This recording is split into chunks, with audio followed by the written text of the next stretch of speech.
آج کے ویڈیو میں ہم نقطوں کے بارے میں جانیں گے، جیسے کس حروف پر نقطہ ہوتا ہے اور کس میں نہیں ہوتا ہے، اور کہاں پر نقطہ ہوتا ہے اس کے بارے میں آج ہم پڑھیں گے۔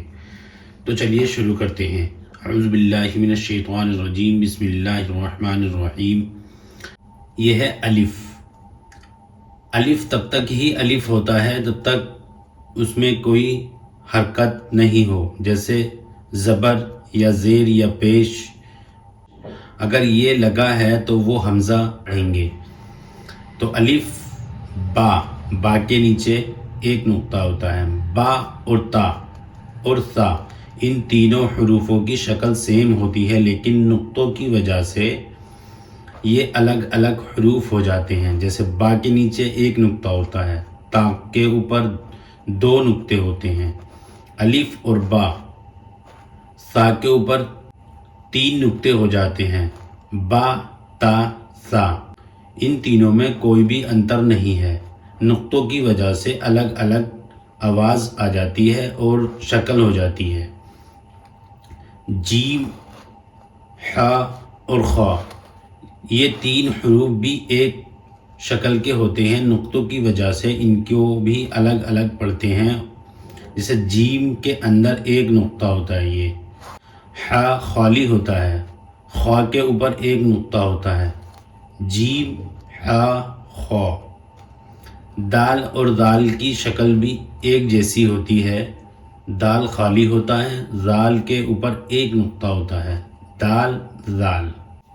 را اور زا، ان دونوں کی شکل بھی سیم ہوتی ہے، را اور زا، زا کے اوپر ایک نقطہ ہوتا ہے۔ خالی نقطے کی وجہ سے یہ را اور زا کا انتر ہوتا ہے اتنا، یہی ہم کو پہچان کرنی ہے۔ را خالی ہوتا ہے، زا کے اوپر ایک نقطہ ہوتا ہے۔ اس کی بھی کئی ساری شکلیں ہوتی ہیں، وہ ہم آپ کو اگلی ویڈیو میں بتائیں گے۔ سین خالی ہوتا ہے اور ایک یہ شین ہوتا ہے، سین اور شین میں آواز میں انتر آ رہا ہے، لیکن شکلیں دونوں کی ایک ہیں۔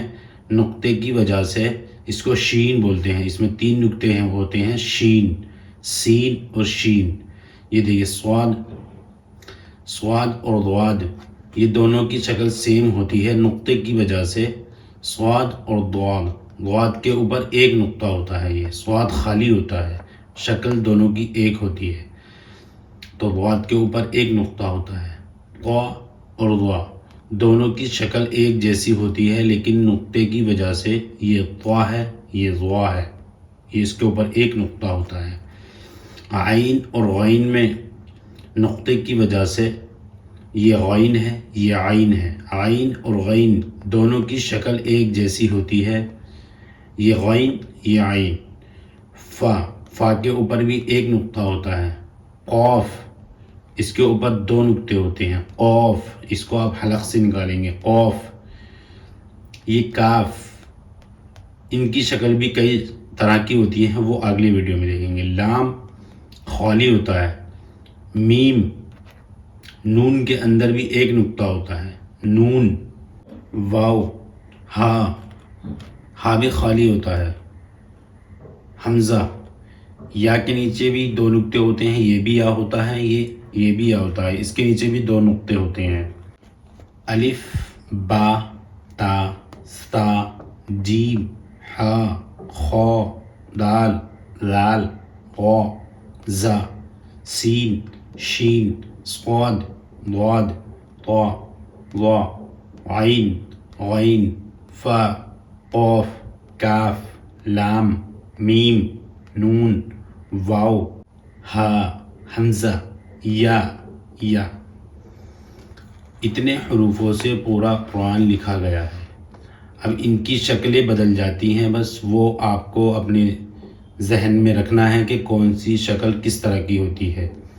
آج کے ویڈیو میں ہم نے تختی نمبر 1 پڑھا ہے، جس میں ہم نے نقطوں کی پہچان کی ہے اور حروفوں کی بھی پہچان کی ہے۔ اگلے ویڈیو میں ہم حروفوں کی کچھ اور شکلیں جانیں گے۔ ملتے ہیں کسی اگلے ویڈیو میں۔ اللہ حافظ۔